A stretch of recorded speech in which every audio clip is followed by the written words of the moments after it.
Hallo liebe Freunde und Zuschauer und willkommen zurück bei German for English Speakers. In today's video, we are going to start on chapter 4 of my book, German for English Speakers, which is titled Pronouns. Now, in German, much like in English, there are many types of pronouns. You have personal pronouns, possessive pronouns, demonstrative pronouns, reflexive pronouns, relative pronouns, probably more than I can think of off the top of my head. We're not going to tackle them all in this video because that would be crazy. What we're going to do is we're going to start by taking a look at the personal pronouns in German. And don't forget, if you want to get more insight into each aspect that we cover in these videos, the book contains a more detailed explanation of each grammar item that we cover, and the grammar exercises in the book are different to the ones that we do in the videos, so you can get extra practice by picking up a copy of the book. I'll put a link in the description for you so you know where you can grab that. I would also like to say that if you've been enjoying my videos so far and haven't yet subscribed, please do consider subscribing. At the moment, I have around 99% of the people viewing my channel aren't subscribed. Only 1% are. So please, if you've been finding these videos helpful, do leave a like. Please subscribe if you haven't subscribed already, so that we can reach more learners of German and help them on their way as well. So, as I said, in today's video, we're going to be taking a look at the personal pronouns, and let's jump right into it now. See you there. Okay, so here we are with chapter 4, pronouns. And as I mentioned in the introduction, there are many types of pronouns. And in today's video, we're going to be focusing on personal pronouns. Personal pronouns are words that are used to replace people and things in sentences. We use pronouns when it's clear what the thing or the person is we're referring to avoid repeating the same word over and over. So if we take a look at this first sentence here as an example, actually two sentences. Ich kenne den Mann, der Mann ist Lehrer. And the English translation, I know the man is a teacher. Well, this sounds a little forced. Normally, we would replace that second occurrence of the word man, and use a personal pronoun. Ich kenne den Mann, ist Lehrer. I know the man, he is a teacher. So these words stand in place of other nouns. In English, we have I, you, he, she, it, we, and they. In German, they have all of those. And there are a couple of extra ones that we don't have in English. So we'll talk about those as they come up. Before I even get onto those, what I do want to mention is that there's a slight difference in usage when using pronouns in English and German. So because English does not have any more linguistic gender, what we do is when we're referring to like an inanimate object or an animal, we use it. We don't say he or she, right? So we say where is the table? And the answer would be, it is over there, right? We say it for a table because it's an inanimate object. Obviously, we would say he or she for a person. Sometimes we might say he or she for a pet when we know its sex. But generally, in English, we use it for everything. Where's the table? It's over there. What's that monkey doing? So a good example. It is what do monkeys do? It's eating. Okay. So yeah, for animals and inanimate objects, we use it in English. So it gets used a lot, right? In German, they don't use the word es for everything. They only use es, which is the word for it. They only use that for neuter nouns that are being replaced. So in this example, where is the table? If I was to translate that answer, table is masculine in German, der Tisch. I would say, ist dort drüben. Ist dort drüben. He's over there. He is over there. Because a table is masculine. So I'm not going to say S. Monkey just also happens to be masculine. I probably should have thought of a feminine. Let's think of a feminine animal. Give me a feminine animal. Off the top of my head, I'm just immediately thinking Katze. But that's boring. Can I think of another animal that's feminine off the top of my head? Yes, I can. Lioness. Right, that would be Löwen, die Löwen in German. So I wouldn't say es, I would say sie ist. She is eating. Okay, so this is just a slight difference that we need to be aware of. In English, we say it for everything. In German, they say he, she, or it, depending on the gender of the word that's being replaced. Of course, you also need to pay attention to the case, but we'll get onto that in just a minute. Okay, so what are the personal pronouns in German?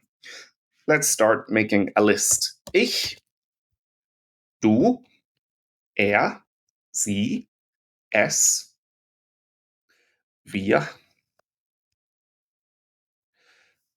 sie, ihr.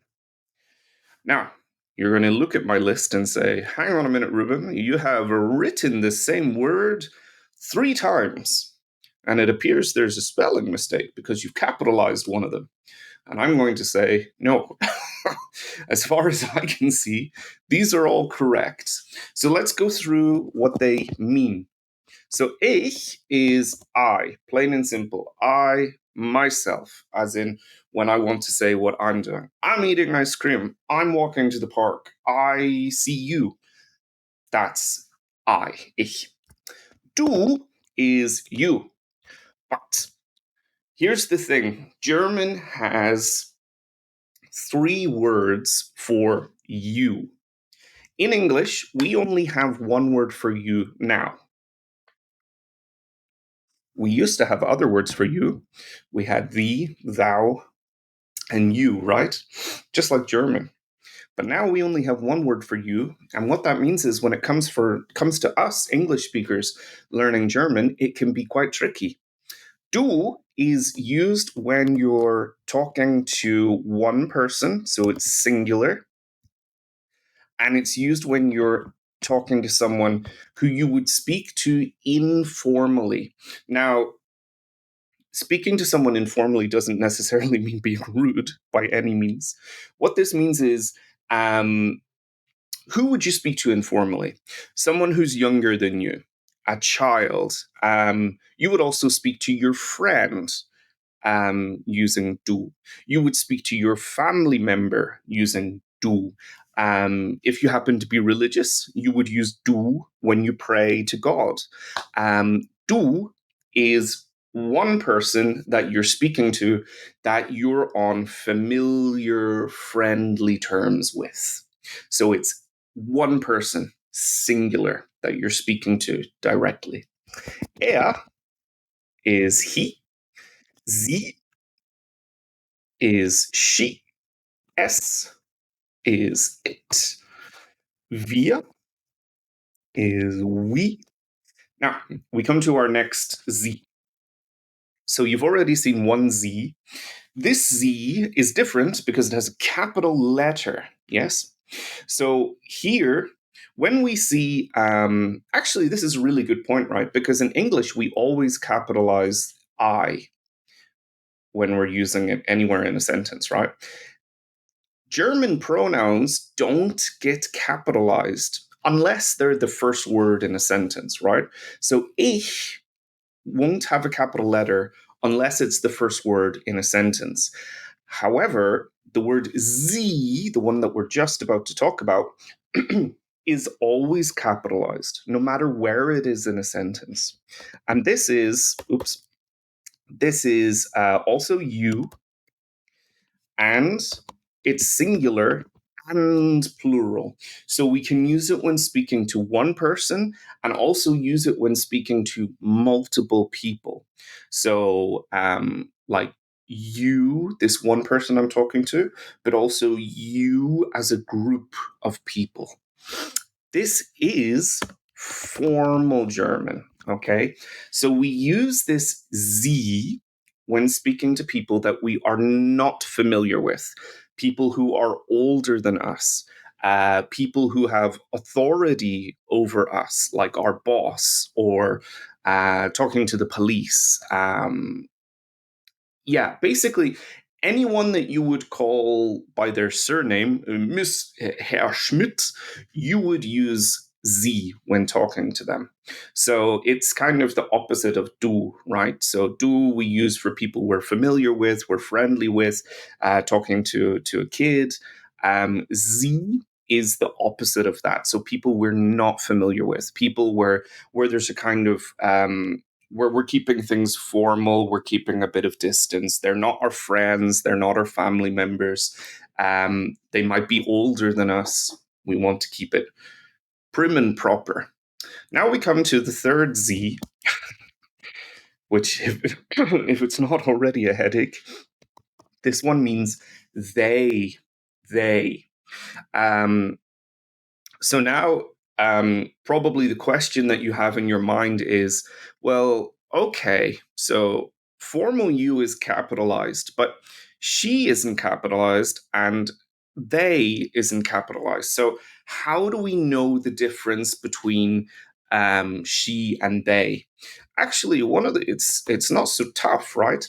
So the conjugation of verbs, although that's not what we're going to be talking about today, is different. So let's take trinken as an example. To drink, yeah? And if I want to say she drinks, I would say sie trinkt. And if I want to say they drink, it would be sie trinken. So the conjugations are different. So that's how we can tell the difference between she and they. Unfortunately, the conjugation for the formal you and they is the same. So actually, this one here could be translated as you drink or they drink. In this case, you need to rely on context to help you understand. Um, is this person speaking to you? Are they speaking to you formally?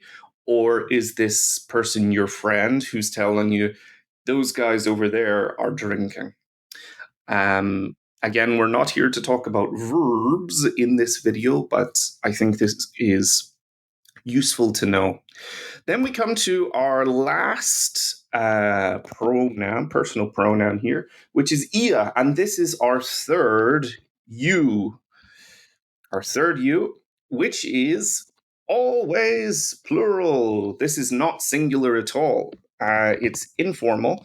So basically, this is the equivalent of du, but when speaking to a group of people that you're familiar with, maybe your family are having a get together and you need to speak to multiple people at the same time.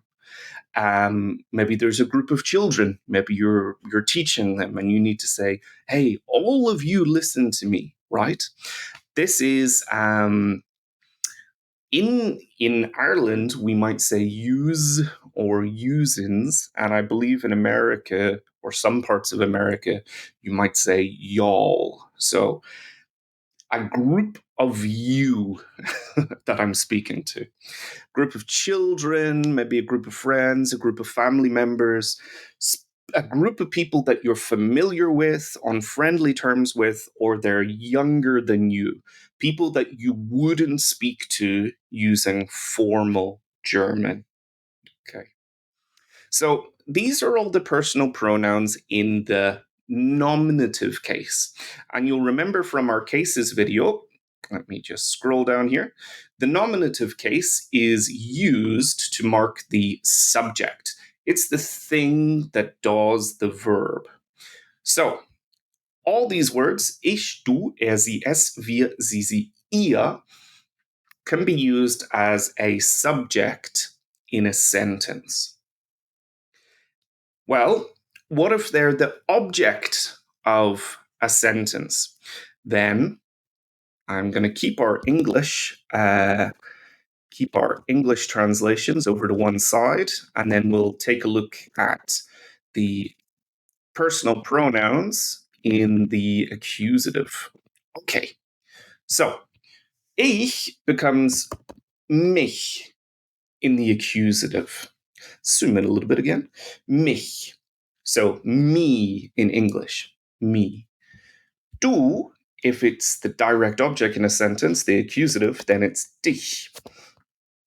Er becomes ihn. Sie, she doesn't change. Es also becomes ihn. Wir becomes uns in the accusative, just like in English, right? Us. Remember that English is a Germanic language, and although we've lost a lot of the things that Germanic languages still have in common, one of the things that we still do is we change our pronouns as well to match the case. So I is a subject, me is an object, to me is an indirect object. Sie also doesn't change. Sie, again, doesn't change. And ihr becomes euch. Oh, sorry for the cut in the video, I just sneezed. Okay, so these are all the accusative personal pronouns. Some of them are the same. Sie doesn't change, which is nice. And these mark the accusative, so the direct object, the thing that the verb is being done onto, if we think back to our cases video. For example, du siehst mich. You, nominative, the thing that's doing the verb, the thing that's doing the seeing. You see what? What do you see? What is the verb being done onto? Mich, me. Or if we want to swap it around, ich sehe dich. I see you. So remember, our personal pronouns need to change based on the case they're being used in context. Okay, now there's one more case which also can change our personal pronouns, and that's the dative. You will be glad to know, though, that there is no genitive, so we're only working with 3 cases this time. Actually, it would be nice if I typed up here, maybe this is the nominative, this is the accusative, and let's go over here. This is going to be the dative once I shift the English translations a little further. Here we go. Okay. So yeah, these are the only 3 cases that we need to worry about when it comes to personal pronouns in German. Nominative, the subject; accusative, the direct object; and dative, the indirect object.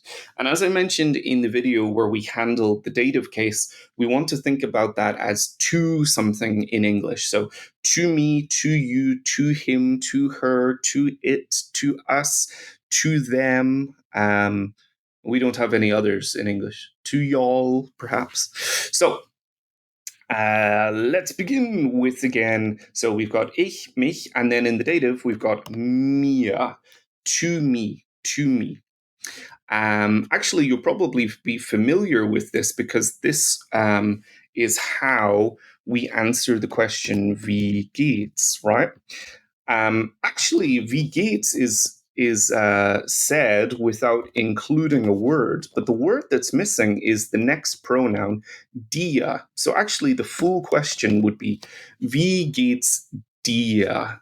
How goes it? And this apostrophe S is actually another pronoun that we can see here, S. How goes it to you? So when you answer this question, you have to say, mir geht's.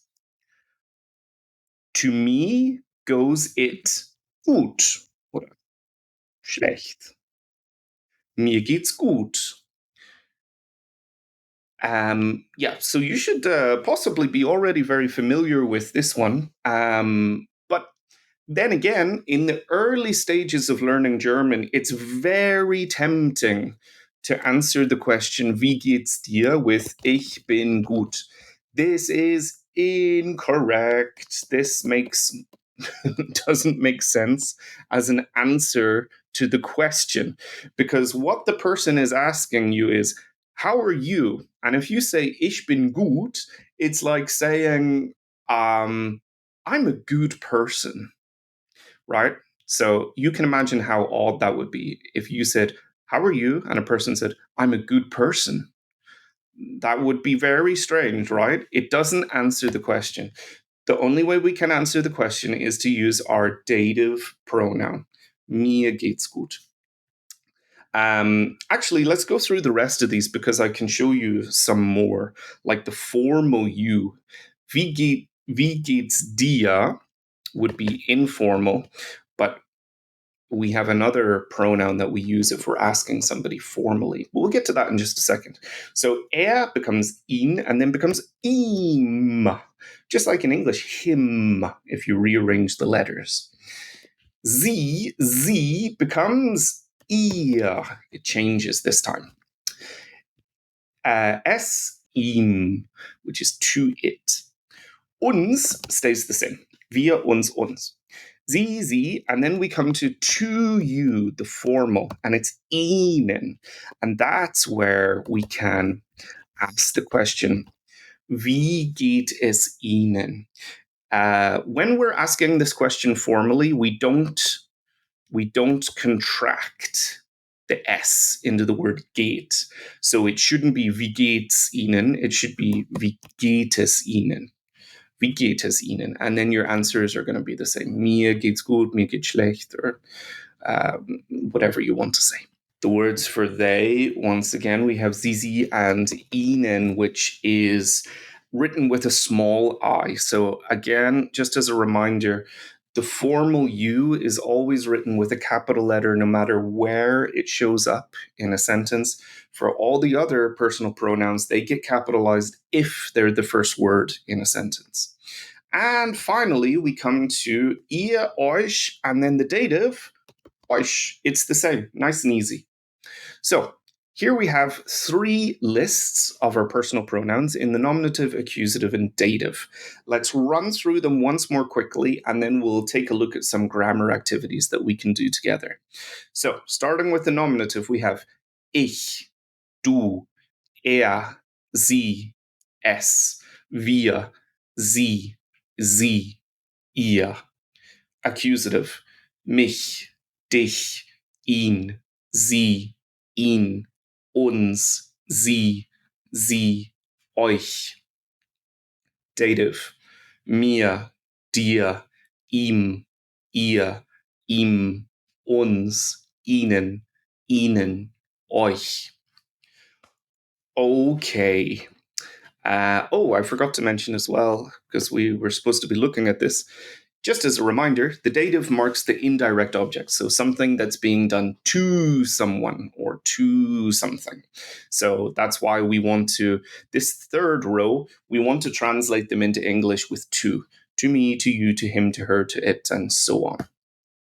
Okay, let's have a crack at some activities. Okay, whoops.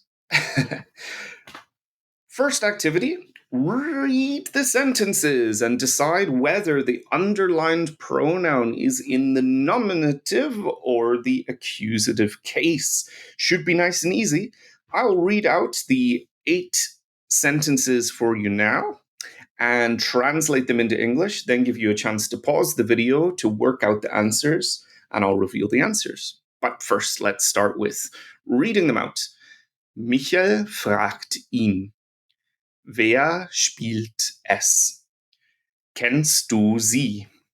Wann fängt es an? Sie hat es. Wo finde ich ihn? Er hat sie gern. Sieht er sie? So the first one would be Michael asks him who plays it? Do you know her?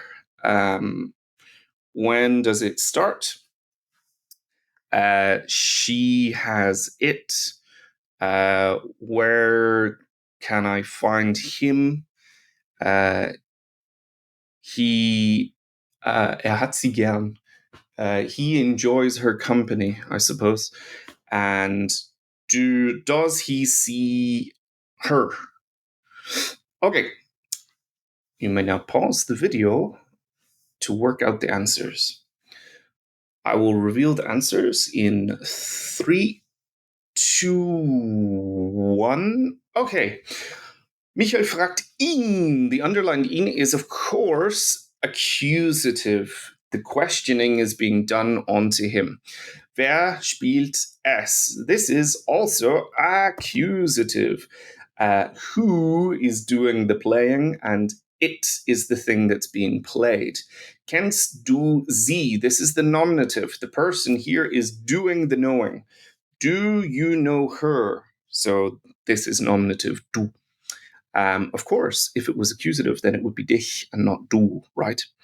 Wann fängt es an? That's nominative. It's the subject of the sentence. Sie hat es. Well, sie is also the subject of this sentence. That's nominative.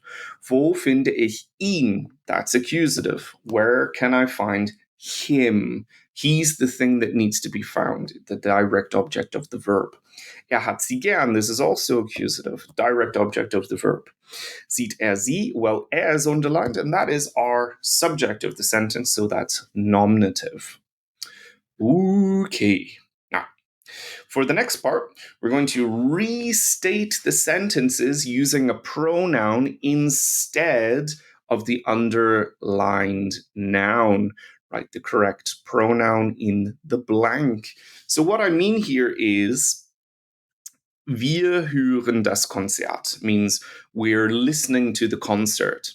What I want you to do is to write the German equivalent of we're listening to it.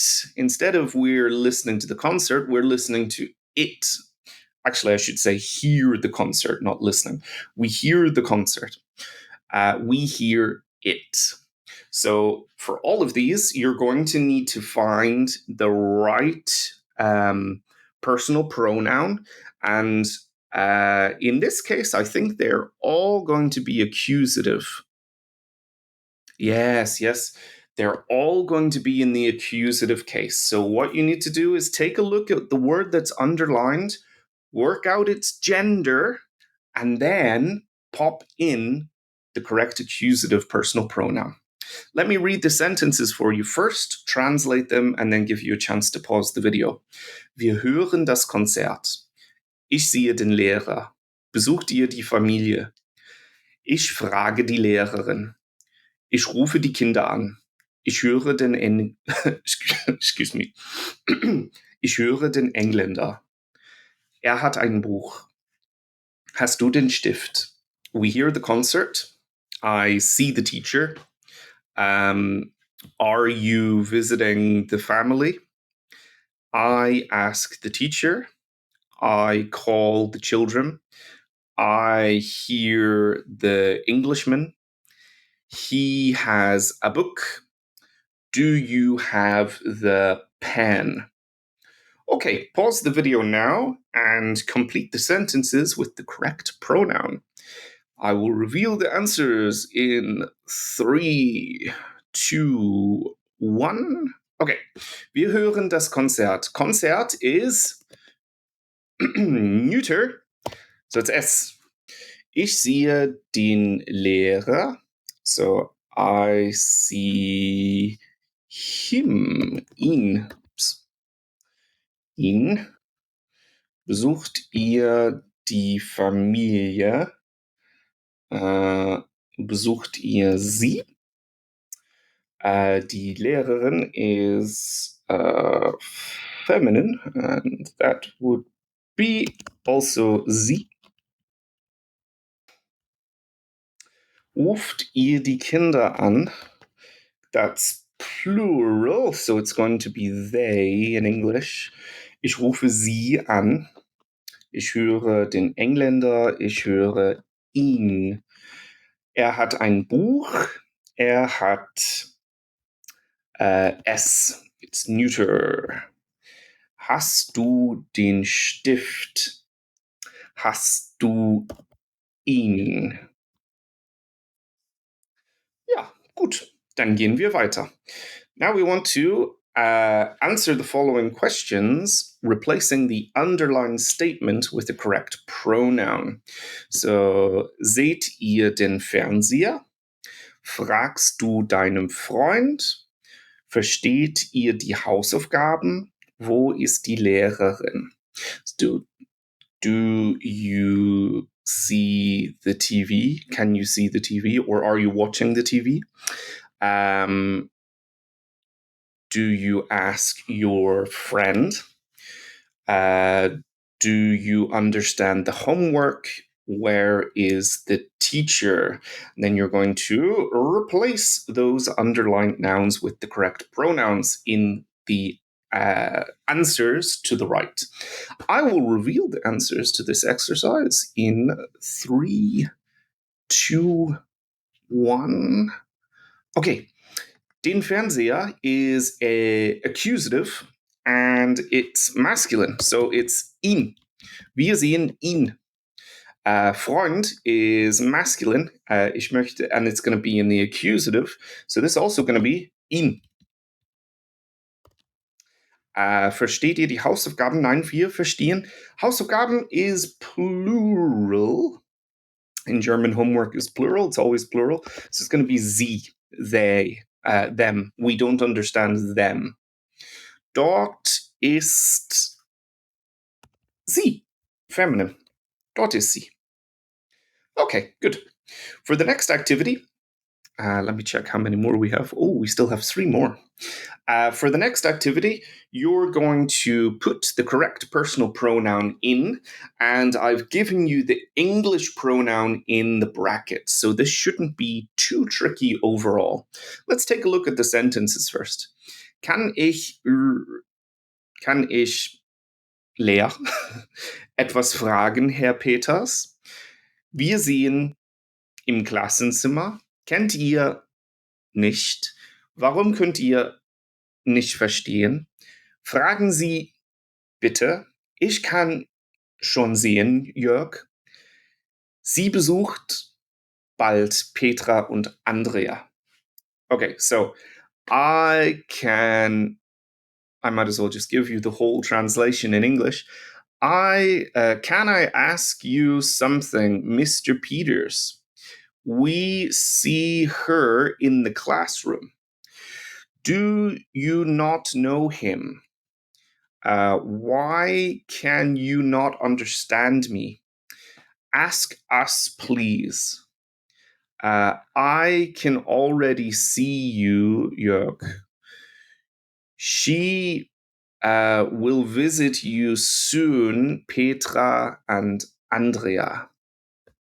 Okay, pause the video now before I reveal the answers in 3, 2, 1.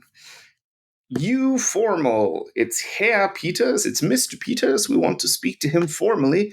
Kann ich Sie etwas fragen? Gut. Und dann Nummer 2 haben wir. Wir sehen her in the classroom. That's sie. I should probably underline this. Wir sehen sie im Klassenzimmer. Kennt ihr ihn nicht? Masculine. Könnt ihr mich nicht verstehen? Warum könnt ihr mich nicht verstehen? Fragen Sie uns bitte. Us. Ich kann. It doesn't tell us which you we need to use, but from the context, we can see that this person is using someone's first name to address them. So it should be the informal you, and it's only one person, so it must be dich. I can already see you, Jörg. Ich kann dich schon sehen, Jörg. Sie besucht. She visits your. She will visit you, Petra and Andrea, soon. So Petra and Andrea, we're using people's first names to talk to them, so it's going to be informal. The difference is with number 6, where we only have Jörg. This time we have Petra and Andrea. That means we're speaking to more than one person informally, so the correct pronoun that we would need here is euch. Euch. Sie besucht euch bald, Petra und Andrea. Okay. Now, for the next one, I have put together some. Actually, I didn't put these together. I took these from another website. Some mini dialogues for you. Once again, I have included the English translation of the pronoun in brackets, so it shouldn't be too difficult. What you need to do is to read your way through the mini dialogues and put in the correct pronouns for each of the blanks. Let me read them out loud first for you, give you a quick translation, and then you can crack on ahead with them. Nummer 1, Anna. Hilfe, ich krieg die Tür nicht auf. Barbara. Gib deinen Schlüssel, ich schließe sie auf. 2. Jan und Ute. Karl, wir brauchen ein bisschen Geld. Kannst du bitte 20 Euro leihen? Karl. Was? Ihr wollt wieder Geld? Ich habe letzte Woche Geld gegeben. Nummer 3. Anne, was schenkst du deiner Schwester zu Weihnachten? Barbara, ich schenke eine neue Stereoanlage. Und du, was schenkst du, Jeff? Anne, ach, ich schenke nur ein Basketball. Barbara, Nummer 4. Barbara, wem schreibst du die Postkarte? Deinen Eltern? Karl, ja, natürlich schreibe ich. Sie vermissen mich sehr. So, number 1 was, Anna, help, I can't get the door open. Barbara says, give me your key. I'll get it open. Number 2, Jan and Uta. Carl, we need a little bit of money. Can you please lend us 20 euros? Carl says, what? You want money again?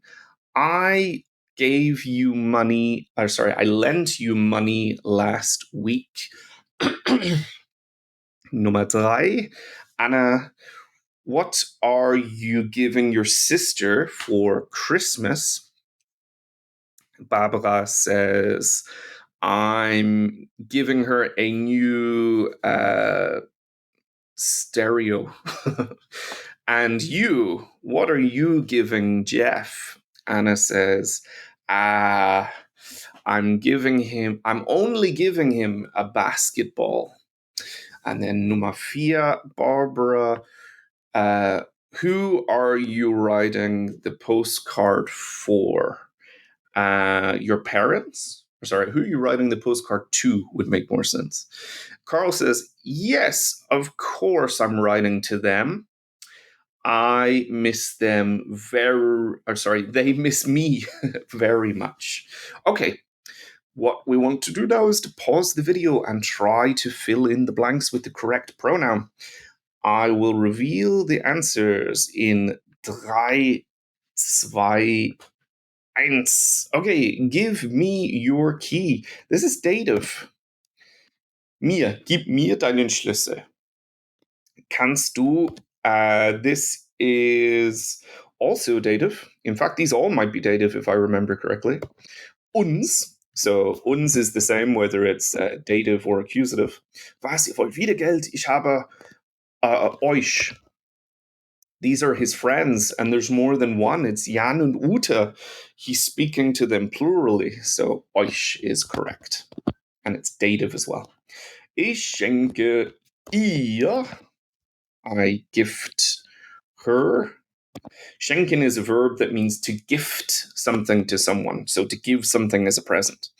I'm giving her a new stereo. What are you giving Jeff? Ich schenke ihm nur einen Basketball. Also dative. Natürlich schreibe ich ihnen, them, to them. Sie vermissen mich sehr. Okay, good. And then this is our last activity for today's video. F. To whom? Answer the questions, changing the words in brackets at the end into the right personal pronoun. Write a full sentence. So, what do I mean by this? We have an example. The question is, wem gibst du die CDs? And the person that you're giving it to is meine Mutter. Okay. Instead of writing Ich gebe meiner Mutter die CDs, what I want you to do is to replace the thing in the brackets with a personal pronoun. So instead you would write Ich gebe ihr die CDs. I give the CDs to her. Okay. And I have a feeling, yes, these are all going to be dative personal pronouns. You don't need to worry about the nominative or the accusative here. We can tell they're all going to be dative because of the question word wem, which means to whom. So the answer is going to be to whom as well. Let me read the sentences for you, translate them, and give you a chance to complete the exercise before revealing the answers. Nummer 1. Wem gibt Michael die Socken? Sein Vater. Nummer 2. Wem schreibst du einen Brief? Meine Freunde. 3. Wem müssen wir die Antwort sagen? Die Lehrerin. 4. Wem ist kalt? Das Kind. 5. Wem hat Dieter gedankt? Die Kinder. 6. Wem hat Brigitte gestern geholfen? Ihr Brüder. So, who is Michael giving the socks? Or to whom? To whom is Michael giving the socks? His father. To whom are you writing a letter? My friends. To whom do we have to tell the answer? The teacher. Who is cold? The child. Whom did Dieter thank? The children. Wem, who did Brigitte help yesterday? Her brother. Okay. Pause the video now before I start to reveal the answers. In 3, 2, 1. Michael gibt ihm die Socken. Ihm, dative. And it's for his father, to his father. So, the masculine one. Wem schreibst du einen Brief? Ich schreibe ihnen einen Brief. I write a letter to them. Freunde is plural. To them. Wie müssen wir die Antwort sagen? Wir müssen, Entschuldigung, itchy nose, ihr die Antwort sagen. Be good if I could type. Wir müssen ihr die Antwort sagen. We have to tell her the question. Wem ist kalt? So this one might have thrown you off, but you still have to use the dative. So the child is cold. Ihm ist kalt. Why do you have to use the dative?